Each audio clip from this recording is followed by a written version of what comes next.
Well, as you can see, people are coming over to the Bird Farm, to the Cashiers Historical Society's fantastic summer show house.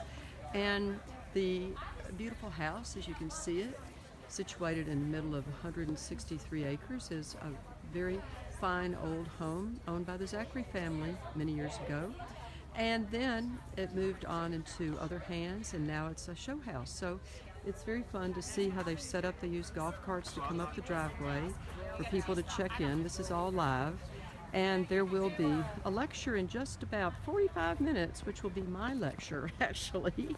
This is Mary Palmer Dargan. Hey, everybody. This is Mary Palmer Dargan, and I'm trying out FaceTime Live, so I hope it works for you. But you can see, and I'll get back to the show now. You can see how everybody is doing, paying to get their tickets. And then over there next to the garage, which is on the right-hand side, you'll see a wonderful setup, which will be our... I think we're still live now. We had to reconnect. It's pretty spotty coverage out here in the temporary situation of our show house. But we're looking at little Dovecote Porch and Garden Shop, which we've moved over here from our place in Cashiers. And we've sold more angels than I ever could imagine. It's been really, really fun. And wind chimes. But what's so important is that we're going to be doing a live demonstration.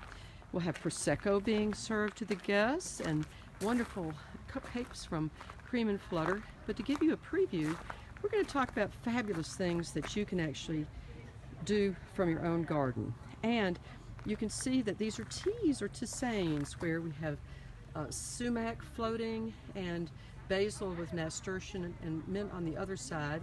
And I use a diffuser most of the time, but when I'm doing something for this kind of exhibition, I like to just let them float. Sometimes I'll put a little tea bag of wild child in here too.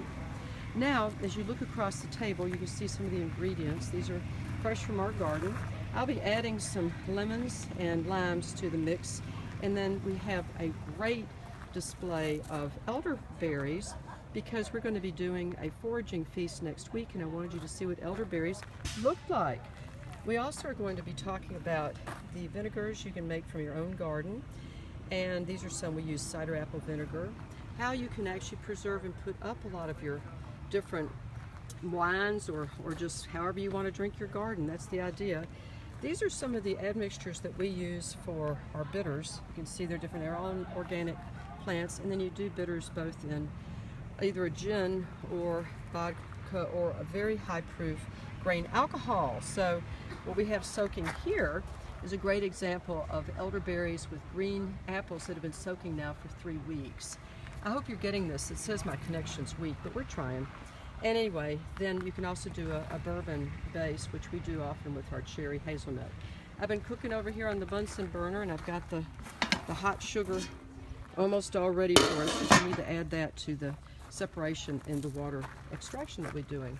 So just look forward to you all joining us at 3 o'clock. This is Dargan.